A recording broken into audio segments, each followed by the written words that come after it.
سر آپ کو ضمانت مل گئی یا اب تک ریلیف مل گیا ہے, کیا کہیں گے آپ؟ دیکھیں عدلیہ کا تو میں جتنا بھی اپنی قوم کی طرف سے شکریہ ادا کروں وہ کم ہے, لیکن جو باہر جنگل کا قانون چل رہا ہے وہاں تو وہ کوئی قانون تو سنتا ہی نہیں ہے.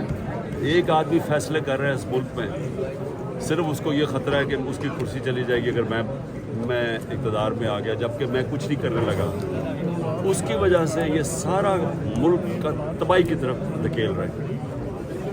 اور کیونکہ مجھے کوئی اعتماد ہی نہیں ہے کہ باہر جب نکلیں گے کیا ہوگا, تو میں تو سمجھتا ہوں کہ انہوں نے پھر سے گرفتار کرنے کی کوشش کرنی ہے, اور اگر کیا اور اس کا کوئی رد عمل آیا وہ پھر میرے پہ ذمہ دار کریں گے. حالانکہ مجھے کیا پتہ, جب یہ ہوا ہے مجھے تو بند کر دیا انہوں نے 4 دن, مجھے تو پتہ ہی نہیں کہ کیا ہو رہا تھا باہر. سو اس لیے جو بھی یہ کر رہا ہے, جو اس کے پیچھے, اور ایک آدمی اس کے پیچھے ہے, جتنا ملک کو وہ نقصان پہنچا رہا ہے کسی دشمن نے پاکستان کو نہیں پہنچایا. سر صدر عارف الوی نے کل آپ سے ملاقات کی, کس کا پیغام لے کے آیا؟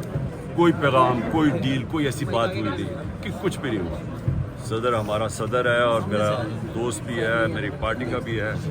اس سے تو میں نے پہلی دفعہ تو انفارمیشن لی ہے پوری طرح. سر لاسٹلی یہ بتا دیں, مزاحمت آپ کر رہے ہیں تقریباً پچھلے 13 مہینوں سے, کیا دیکھ رہے ہیں ملک کس طرف جا رہا ہے؟ آپ کی گرفتاری کے بعد کور کمانڈرز کے گھروں تک لوگ گھس گئے, تو یہ جو صورتحال ہے یہ کس طرف جا رہی ہے؟ کس کا قصور ہے؟ میں سوال یہ پوچھتا ہوں کہ میں اتنی دیر سے لگا ہوا ہوں کہنے کہ ہم پرامن احتجاج کرتے رہے ہیں 27 سال سے.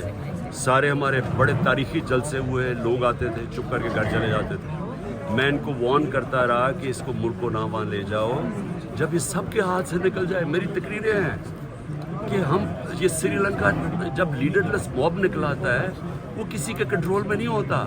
میرے کنٹرول میں جلسے ہوتے تھے, دھرنے ہوتے تھے, سب پرامن رہتے تھے.